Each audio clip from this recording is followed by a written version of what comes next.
I'm actually going to go first, if you don't mind, and then Zama will go second. But good morning, comrades. Thanks for coming out this morning. I know Sunday morning, or at least over here it's Sunday morning.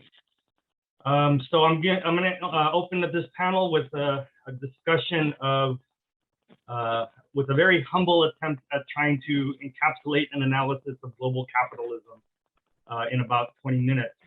We'll see how that goes. But I want to try to use this opportunity to frame this analysis, as a way to sort of put forth the urgency of building revolutionary socialist organizations around the world. But for us here in the heart of global imperialism, the urgency is especially knocking at our door. So let me start by I'm really going to talk about some broad trajectories of capitalism, and hopefully in the discussion we can get down more into a lot of the detail of what I'm going to talk about. But I want to start by emphasizing capitalism as a totality of features of a global political economy, and I'm going to talk about it through that context. With the foundational understanding that global capitalism operates through the international circulation, implantation, and concentration of capital within and across borders. And this is structured on a multi-layered, exploitation of labor, again, at all levels, and managed by capitalist states. And capitalist states advance the interests of capital over labor in all social relations, historically penetrating first through force, then through law, and finally through culture. It also operates through imperialist relations. For a brief summary of that is operating as alliances of international capital in national capital, essentially seeking to extract wealth from within their own nations, but collectively from subject nations. And ultimately, imperialism has created scales of control, political domination, extraction, and wealth transfer that I would argue, in 2022 has reintroduced, by 2022 I should say, has reintroduced forms of neo-colonization. And within this imperial system are rivalries. Inter-imperialist conflicts lead to competition and then potentially war, as we see around in the world around us today. But also just embedded competition as rival hierarchical blocks vie for influence, power, and control with internationally linked capitalist markets. And it also leads to inter-imperialism, as I mentioned. So imperialism and inter-imperial conflict go hand in hand. I also want to emphasize that I believe we're seeing the manifestation of a lot of underlying contradictions and fracturing of the U.S.-led capitalist order.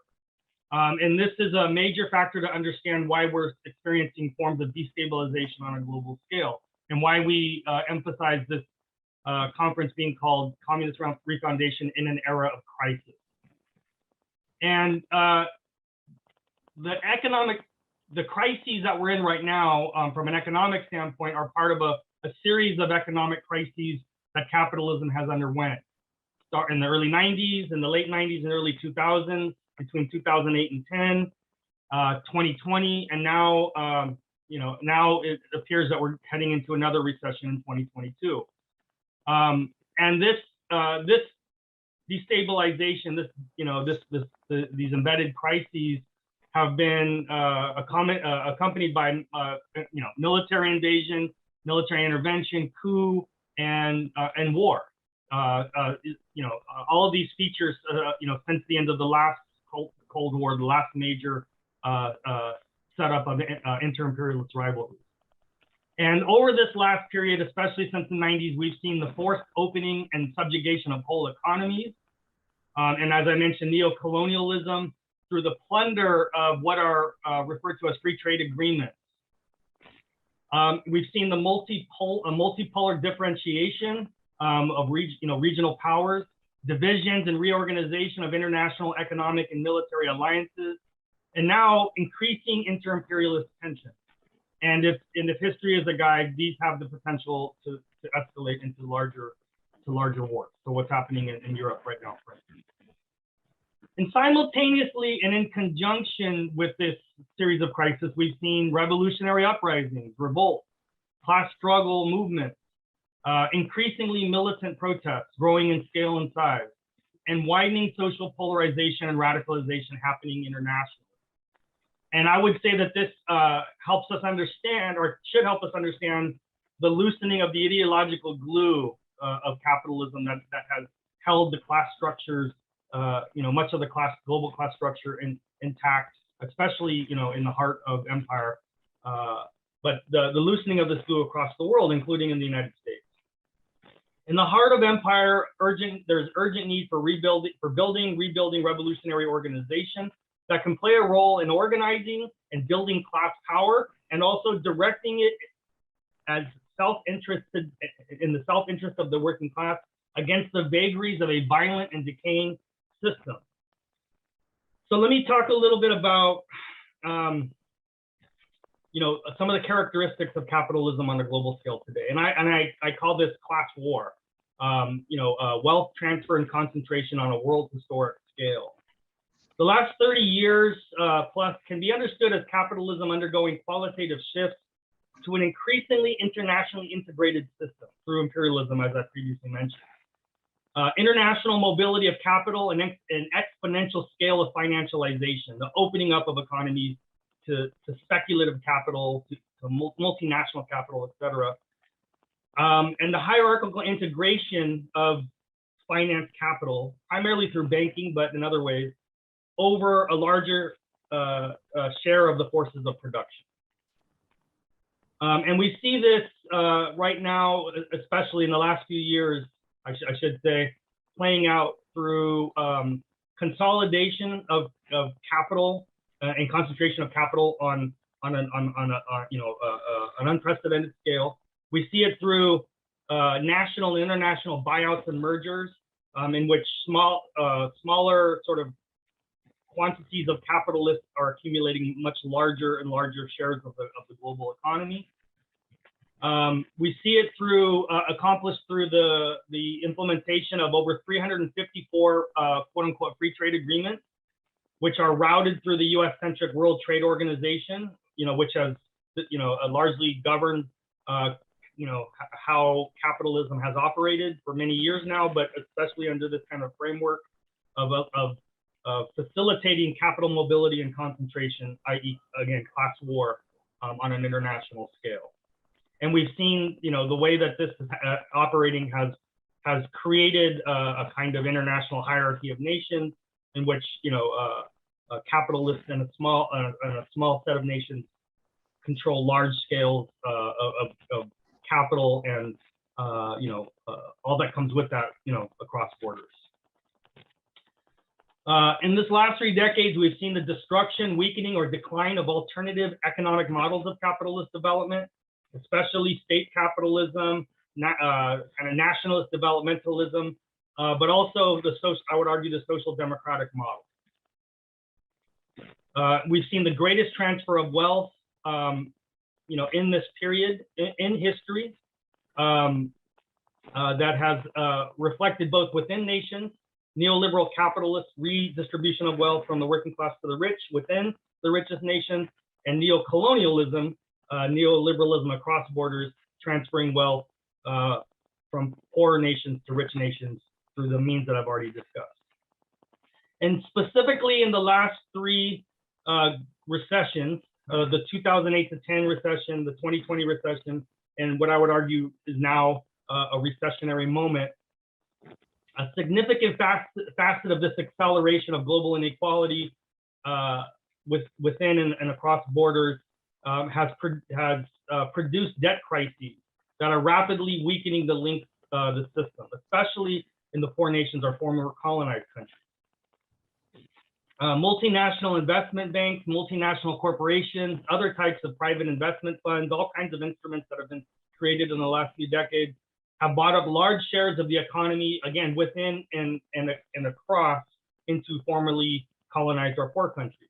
The U.S.-Mexico model illustrates this, I think, as a kind of model of what's happening internationally. Mexico, U.S. Finance capital controls about 80% of all financial and markets and banking systems in Mexico.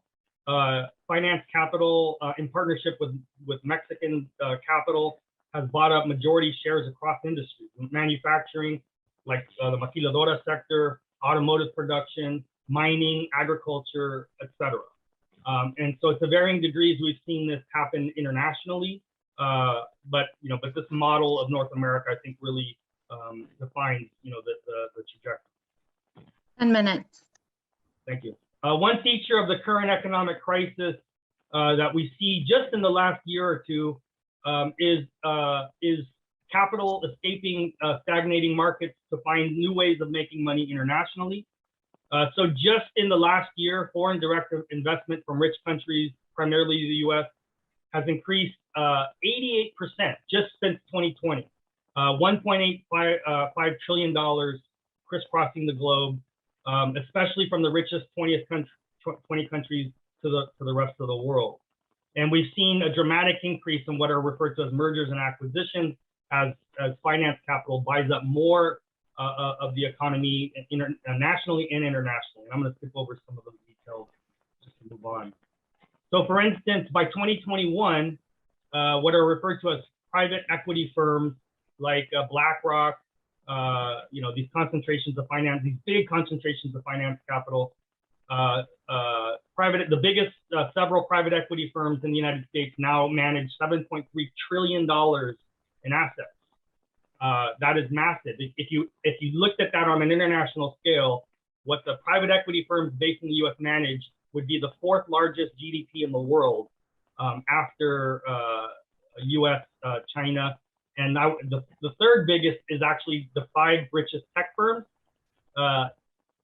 which collectively control 10.3 trillion, or worth 10.3 trillion dollars. So these combinations of capital are moving into the third and fourth largest clusters of wealth in the world. And not only that, but profits have increased dramatically for all other forms of capital, including multinational corporations.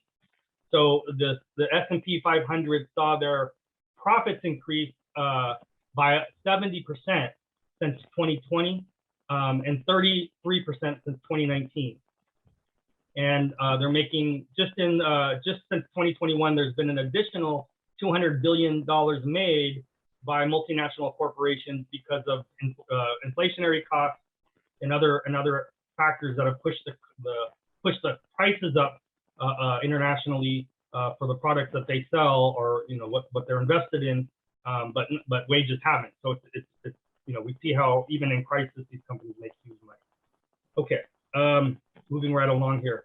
So debt is a major aspect of how capital is capital accumulation now. Global debt by 2021 had risen to $303 trillion. That's the largest amount of global debt in history. And just in 2022, another 71 trillion has been added. Current debt levels internationally amount to over 256% of global GDP, the highest in history. So a lot of this system is being, a lot of the maintenance of this system is being stacked up with more and more debt. It's creating fractures in the capacity, especially for foreign nations, to even maintain their debt payments. So between the recession of 2020 and today, more than 100 countries have requested emergency financing from the IMF due to economic crisis and inability to pay their bills. And the IMF has actually grown.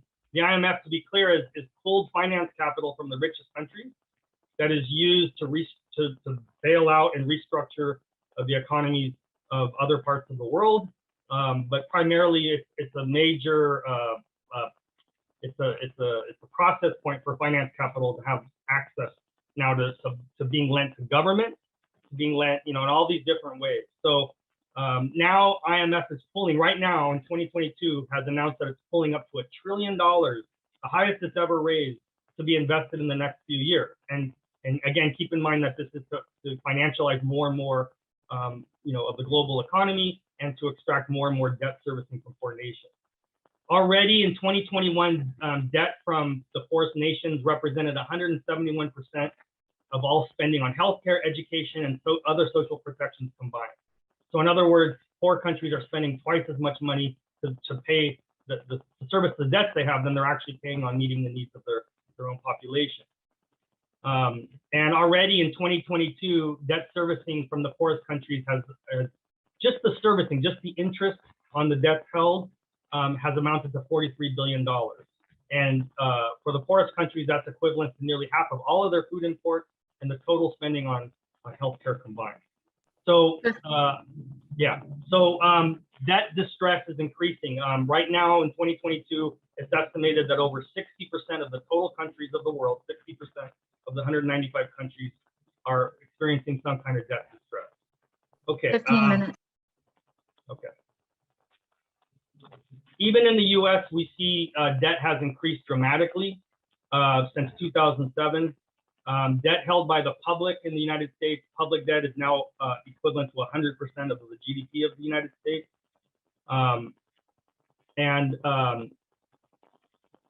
The debt is largely the result of bailouts, not by investing in the social needs of the population. And for social inequality, the majority of the population, the vast majority of working class people have increasingly turned to borrowing to sustain basically their lives. Total consumer debt balances increased by 5% from 20 to 2021, which was a total of $15 trillion, a $772 billion increase in that 1 year alone in personal debt. And it's already increased 2.7% this year. I don't want to overwhelm with statistics, but just to really emphasize how social inequality is, there's a predatory process in which social inequality, widening social inequality is being financed by increasing amounts of debt, which raises the profit margin through debt financing that we all experience to finance capital in this country. Okay, and I haven't got quite as far as I wanted to, so let me jump ahead to move to my last part. I did want to point out that a new billionaire has been minted on average every 30 hours in the world since March 2020. A new billionaire every 30 hours. There are 2,668 billionaires in the world, 573 more than in the beginning of 2020. So let me talk a little bit about the current crisis. I really didn't get very far. Okay, let me take a few more minutes to go through some final aspects that I'll touch on in this part.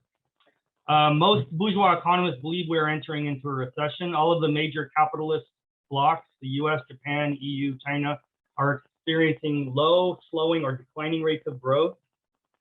Central bankers around the world are passing interest rate increases. There's been over 60 interest rate increases through central banks to try to basically slow down what has basically been an economic feeding frenzy over the last several years, with the massive state bailouts from state governments to the capitalist classes, and then them using that money to reinvest and make profit in all kinds of other ways, which has led to the inflation of asset prices, the creation of bubbles, and even debt bubbles.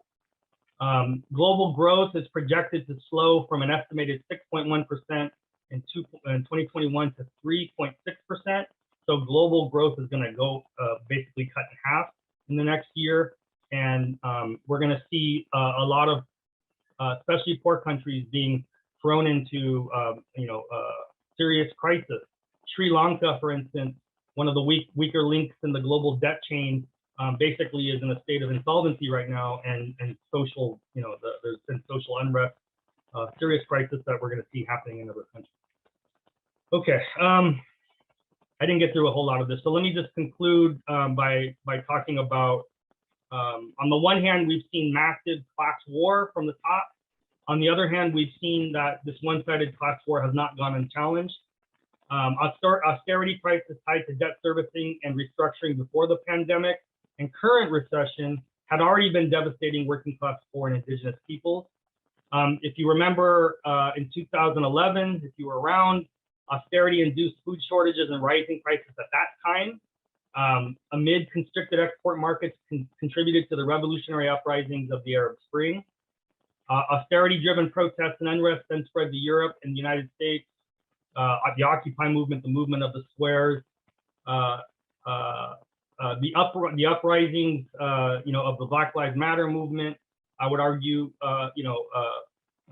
reflecting U.S. characteristics, I should say, of the racial class oppressive system in this country, reflecting the rebellion, reflecting these, not just the anti-oppression aspects of capitalism, but also the class, the widening social divides and polarization expressed through those struggles.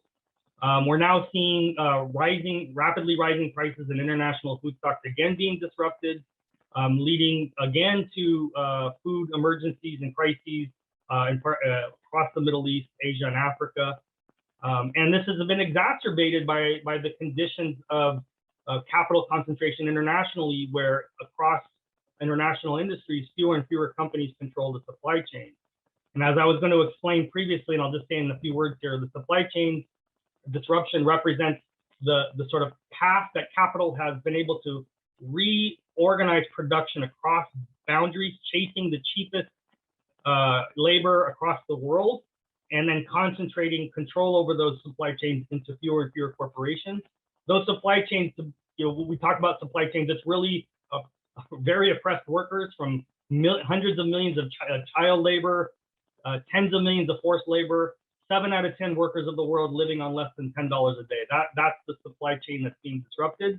It's not some neat assembly line that just zigzags. It's actually the levels of worker repression and oppression internationally that's being affected by world events. We've seen, and I'll conclude with this point, we've seen revolts take place again after the pandemic. So since 2020 to 2021, there's been another wave of revolt against neoliberal capitalism and austerity, especially in low, poor and former colonized countries, including Lebanon, Ecuador, Chile, Iraq, Puerto Rico, Hong Kong, and many more. A major index based from a United Kingdom research institute that tracks protests and revolts across the world. That's their specialty, is to sort of like study where class struggle is more likely to happen next. In 2020, predicted that up to 40% of the world, nearly half of the world's countries, will experience social unrest or revolt of some kind by 2022, is what they predicted. I think the pandemic sort of slowed that process a little bit, but also since the pandemic, there's been this massive widening of further social inequality, of further smash and grab capitalism.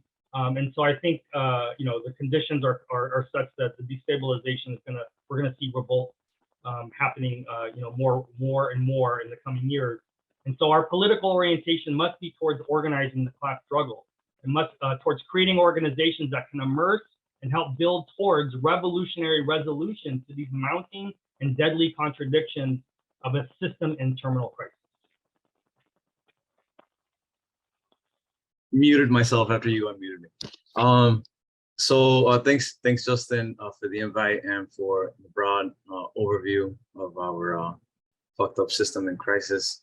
From my perspective, so I'm a worker at Amazon in Chicago. Have been for the past 5 years. I have been organizing for those past 5 years. What I see is that this crisis, capitalism, has definitely affected and pissed off a lot of workers, and as we would expect, fueled an increase in working class struggle.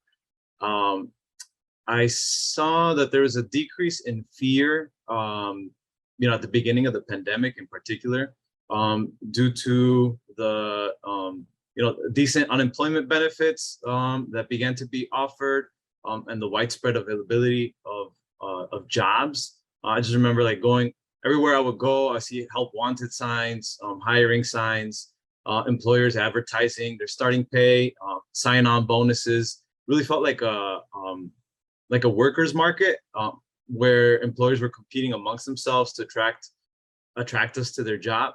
And I think that this created conditions where workers could like honestly say, I don't give a fuck about this job, be more willing to speak their minds, stand up to their boss, quit, engage in collective action, like walkouts, strikes, and unionization efforts. I think, I remember seeing in particular a lot of workers like quitting and effectively shutting down shitty, low-paying workplaces, like dollar stores and fast food restaurants and stuff like that. So I think that this like, I guess like individualized a form of resistance, such as like quitting, is good because it created like a more widespread sense of like fuck the boss, fuck this job, etc. But I think more interesting to us is the organized resistance, where workers like organize themselves, take collective action and stay organized. And I think that this activity also increased. I didn't like look into like statistics and stuff like this, but I'm just speaking from, I guess, from what I saw around me. But just our own example, like beginning the pandemic 2020, prior to this, we had not organized any walkouts, strikes, etc. Beginning with the pandemic, we organized 4 shift-long safety strikes. We had engaged in collective action before, but had never organized a walkout or a strike. And the next thing you know, we organized 4 in a week. Soon after that, Amazon closed our site down, and our site, that's where we founded Amazonians United. And they spread us out to 3 new facilities that they had built up. During this time period, Amazon grew tremendously. They were opening up, I think, like 200 new facilities that year, something like that. But anyways, they closed it down, spread us out. And within half a year, talking April 2021, my coworkers at one of those new facilities organized a walkout demanding shift accommodations to our shitty overnight shift, transportation solutions, and an increased night shift differential. We won that increased night shift differential, came out to basically being like $1 extra. Then was like 8 months, I think within 8 months in December, we organized our first coordinated walkouts in the city of Chicago. So this time, 2 sites walked out a couple days before Christmas, demanding, among other things, higher pay. And within a month of that walkout, we won that pay increase as well. So we won that in late January. And interesting to me, at least, is that many of those coworkers that were the most pissed and were the most gung-ho, were the most militant, were my coworkers that were temporary, that were white badges. And then since then, 5 months, basically a time period of 5 months, my coworkers at the other Chicagoland sites have organized 3 more walkouts, demanding safe staffing levels, and most lately that Amazon on fire coworker who's a member and leader of Amazonians United. I'm just saying all this to show, like, basically the level of struggle that is possible, I think, definitely increased over these past like 2 years. And I think that the crises definitely contributed to this possibility, and to the increase in collective actions and victories. But I think what's key, what's important, is that we had already organized ourselves. We stuck through Amazon shutting our initial base down and spreading us out. And when we got to the new workplace, we started organizing there as well. By spreading us out, Amazon helped us grow from a single site union to a multi-site union. And we're on our way to becoming a citywide union. And I think that our organization, our politics, and our leadership in the workplace were key. What about elsewhere within the past year? I think the most prominent examples are worker activity at Amazon and at Starbucks. So while we've been focusing on independent self-organizing and making direct demands by engaging in collective action at the workplace, most of the public and left's attention has been on union elections at Amazon, organized by RWDSU and Amazon Labor Union. Now the RWDSU, these are the folks that initiated that the organizing campaign in Alabama of Amazon at a fulfillment center. Now they're a standard business union, and predictably they lost both of their attempts to form a union. I think the ALU, more interestingly and surprising, won one election. This happened recently, sparked a wave of triumphalism, and then they lost the other election. People called these NLRB election efforts historic. ALU's victory a game changer. Even saw it was the biggest and best thing to happen to the labor movement since the 1930s. I think that it is interesting that ALU won their union election because it was a very large bargaining unit that is significant. And it was an independent worker effort from the bottom up, led by Chris Smalls, who is a fired supervisor at Amazon, and also led by current workers and some leftists who took the job at Amazon to join the effort of forming a union at JFK 8 in Staten Island. From my perspective, the problem is that they took that worker anger that has grown due to these crises that we've been facing and funneled it into an NLRB election. I think the other high-profile side of worker resistance is at Starbucks. I think Starbucks is a little less interesting than Amazon because it's not really a strategic workplace to organize in terms of each location's small size and their limited disruptive capacity. But I think that it shows the potential of this, downwardly mobile, college-educated youth in moving class struggle forward. Unfortunately, the effort is being led by Workers United, which is a business union, and this struggle is also being funneled into union elections. But my hope is that the Starbucks workers learn firsthand why business unions are incapable of leading the working class struggle, learn from their experience, and grow from it. If not at Starbucks, perhaps at the next workplace that they find themselves in. I've said a couple times, it's unfortunate that they funneled it into NLRB elections. Why do I say this? Basically because I think NLRB elections are a trap. I think that they funnel worker anger and class struggle into bureaucratic processes whose goal is to avoid disruptions to the free flow of commerce and maintain labor peace, basically keeping workers disempowered and subdued and distracted from actually engaging in class warfare on the shop floor, where workers have the highest ability to actually fight, where coworkers are actually familiar, where workers are actually familiar with the terrain,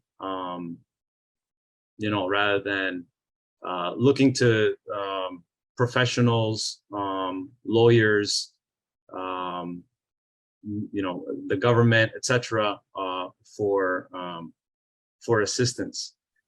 10 minutes. I think that especially considering the current inflation that we're in and the coming recession, I think that working class anger will surely increase And I think that this time, considering that the goal of the Fed is to increase unemployment. They don't want the labor markets to be as tight as they've been. They don't want workers to be able to switch around. They don't want they want for wages to stay level or decrease. I think that workers aren't going to have the same escape valve as they did for the past year or two. And that escape valve being that workers can just quit and find another job. I think that now workers are going to feel more stuck, and that anger is going to build in each workplace, and probably that the workforce at each location will be more stable. And so that creates possibilities for more, just the creation of more networks of people knowing each other, trusting each other, more possibility for forming more like stable organization.